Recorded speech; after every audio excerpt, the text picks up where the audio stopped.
Un dato que seguramente desconocías, ya que no es Vox Populi. Para convertirse en papa de la Iglesia romana no hace falta pertenecer al colegio cardenalicio.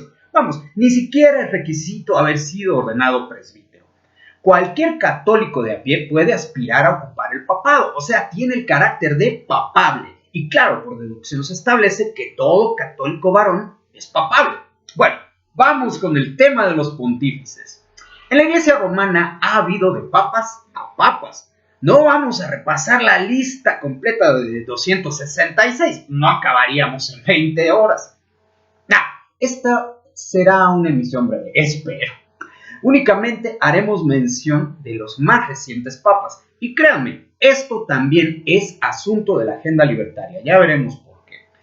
Hablemos, por ejemplo, del caso Edgardo Mortara. Hasta el año 1870 el poder papal pertenecía no le pertenecía únicamente al Vaticano, sino también la ciudad de Roma y en general toda la región del Lazio. Pues entonces, ¿qué pasó? Veamos. En 1857 una criada italiana acudió a su párroco y en confesión le relató haber bautizado al hijo bebé de los Mortara, familia judía para la que trabajaba. Esto habría sucedido porque el niñito se encontraba gravemente enfermo. Queriendo salvar su alma, le aplica la aspersión recitando la fórmula bautismal y para la fe católica, en un caso de vida o muerte, el sacramento es válido aunque no lo administre un sacerdote. Pues bien, prosiguiendo su confesión, agrega la doncella que esto había ocurrido 6 años atrás. Después de esto, por el párroco se enteró el obispo y por el obispo se enteró el inquisidor. Bueno, ¿qué no era inviolable el secreto de confesión? En fin, la iglesia decide que la criatura ya no pertenece a su familia por ser, a consecuencia del bautismo, católico de pleno derecho. Acudieron al hogar de los Mortara y los sustrajeron. A partir de entonces, queda bajo la tutela del Papa Pío IX, quien adopta a Edgardo como hijo, negándose a devolverlo a sus padres en lo sucesivo, a pesar de la protesta internacional que esta noticia desató. En ese momento enfrentaba a este papa una revuelta promovida por el poder temporal del rey Víctor Manuel y otros aliados para arrebatarle al papa, para agandallarle, digamos, los estados pontificios cuyas fuerzas armadas, como lo oyes, el papa tenía ejército, resultaban insuficientes para repeler la invasión. Los Estados Unidos, Francia y otros países de menor importancia habían ofrecido ayuda militar al papa, y de haberse producido esto, habría garantizado la preservación de los estados pontificios. Pero cuando se suscita el caso Edgardo Mortara y el Papa se niega a atender las peticiones de Francia y Estados Unidos de devolverlo, pues estos también a su vez rescinden su ofrecimiento. Pío IX queda solo ante las tropas enemigas y lo pierde todo. No conservó ni siquiera el territorio del Vaticano, pues este no le fue restablecido a la Iglesia hasta 1929 por Benito Mussolini, siendo Papa Pío XI. Otro suceso que caracterizó el pontificado de Pío IX fue la convocatoria del Concilio Ecuménico Vaticano I, en donde se establece como dogma de fe el de la infalibilidad pontificia, que es lo mismo que decir que el Papa nunca se equivoca. Y esto es materia de fe y hay que creer en ella, declara el concilio. Posterior a Pío IX asciende al papado León XIII, quien a la postre en la historia acabaría siendo declarado como el Papa de los Trabajadores, por haber suscrito una carta encíclica que este mes de mayo 2021 cumplirá 130 años de su publicación. El nombre, Rerum Novarum, de las cosas nuevas. Y el punto resaltante es que esta encíclica aborda la cuestión de los derechos de los trabajadores, por supuesto desde el punto de vista de lo que después vendría a llamarse la doctrina social de la Iglesia. No vamos a profundizar en el tema por ahora, ya se avecina mayo y podremos tocar este tema en otra emisión. La Rerum Novarum se concentra en la cuestión obrera y los correspondientes derechos que este grupo debiera tener al alcance. Podemos estar de acuerdo o no con el contenido de la epístola papal, pero al menos se enfoca en el trabajador, ente productivo que vive del fruto de su trabajo. Eso fue León XIII, nada menos que el defensor de los trabajadores. Por contraste, el pontífice actual pareciera ser el defensor de los parásitos. Sí, Francisco se ha erigido en el papa de los pobres, de los humildes, de los desposeídos, no de los que buscan superar su situación acudiendo a trabajar. Sí, resulta de lo más triste. Más avesado ha sido su antecesor, el Papa emérito alemán Benedicto XVI, a quien, dicho sea de paso, admiro y respeto mucho. Sus encíclicas son belleza literaria, doctrinal y catequética pura, incluso para no cristianos. Él iba más por la propuesta de una liberalización económica que permitiese erigir a los pobres en seres productivos, sí, al servicio del capitalismo, generando una situación ganar-ganar. A partir de León XIII, de quien hemos hablado ya, no hubo mente igual de lúcida en la Iglesia hasta la llegada de Benedicto XVI, y a la postre hizo bien en renunciar.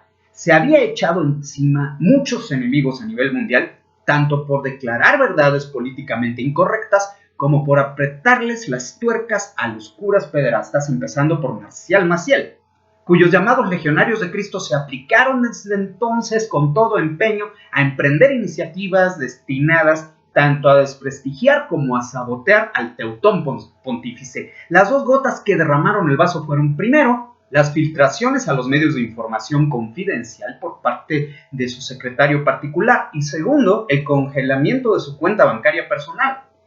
Se trató claramente de un boicot digno de un ente de poder de nivel global.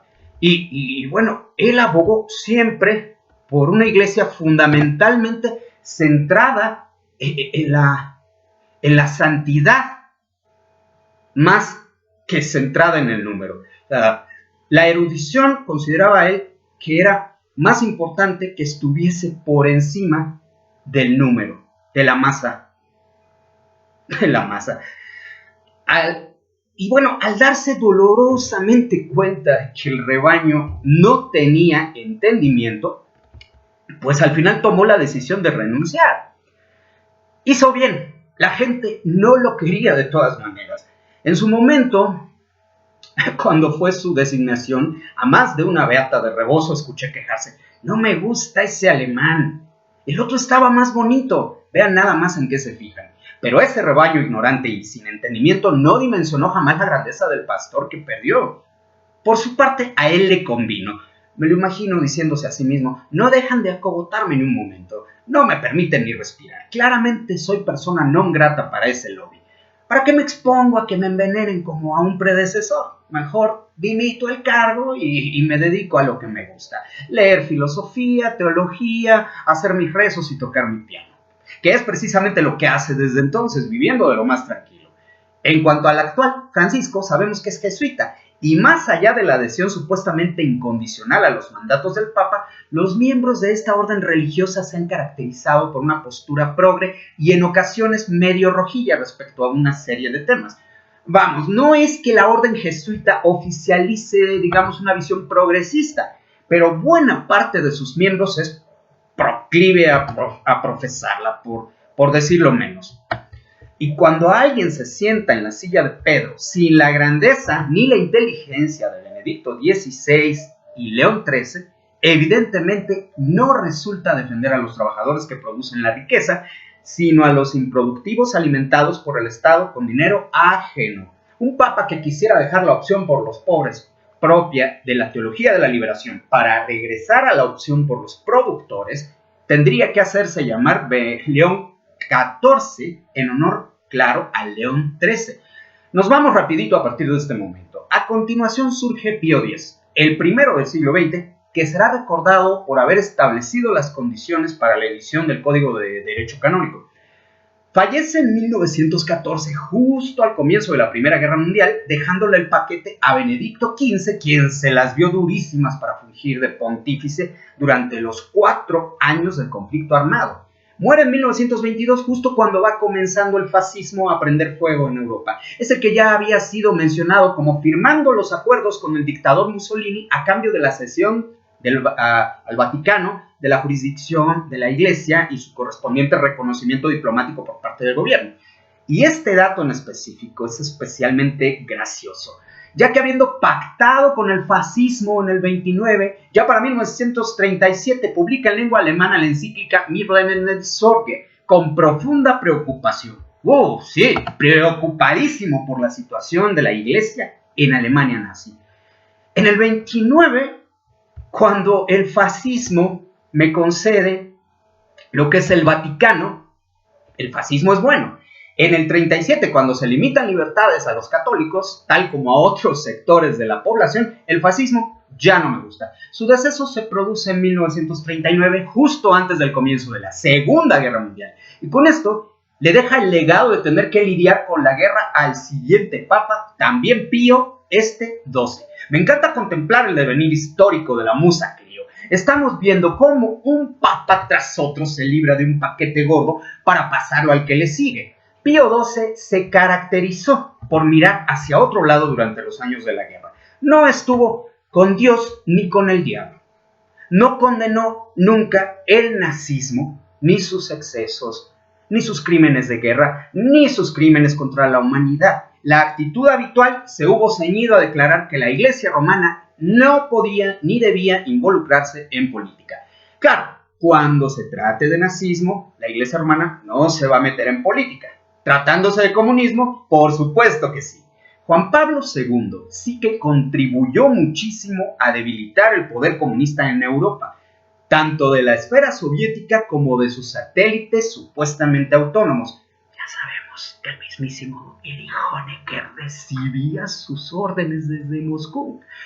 Conclusión, si son nazis, la Iglesia no debe meterse.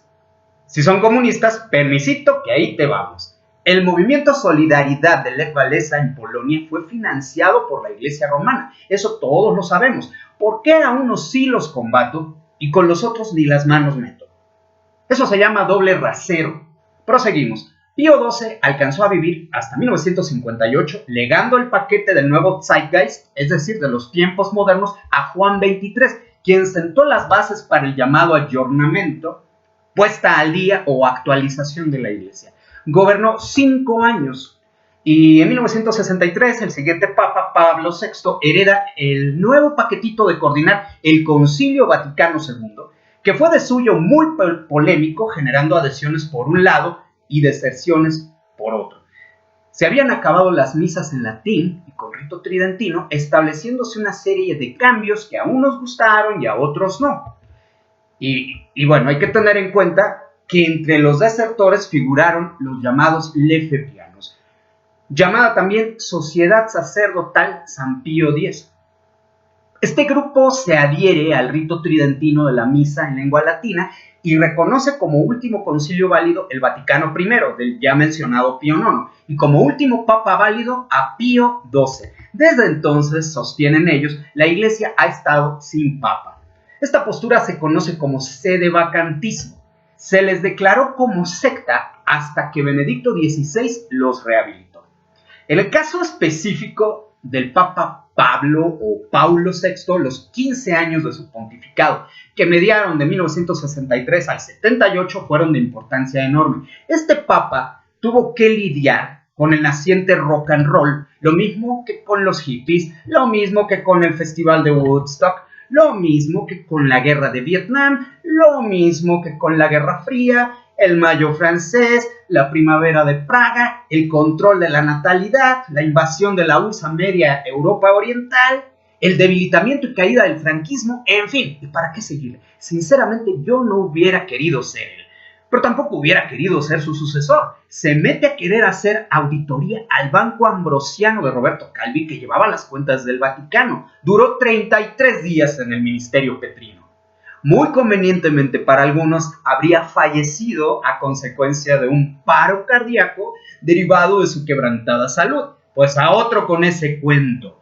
Posterior a él se declaró el Habemus Papam por Juan Pablo II, con quien el siglo XX llegaría a su final. Fue un papa muy querido por la gente y a quien Dios concedió la bendición de atestiguar la caída del muro de Berlín en el 89 y subsecuentemente la de todo el bloque soviético desde ese momento hasta 1991. A partir de ese momento, declara Francis Fukuyama que entramos en el final de la historia. Ya a partir de ese momento únicamente se producen sucesos. Tanto la nueva guerra de los Balcanes en Europa, como la caída de las Torres Gemelas en 2001, como la guerra en Irak y Afganistán, como las crisis sanitaria y financiera en 2008, como todo lo sucedido desde entonces hasta ahora, serían meros sucesos posmodernos sin conexión alguna con una teleología histórica. Esos son los aspectos que la Iglesia romana y el Papa, cualquiera que sea, debe tener como referencia si desea conservar su autoridad moral. Neptuniano, tu espacio libertario, abatiendo al Leviatán, agradece tu atención. Hasta la próxima. Paz, fuerza y gozo.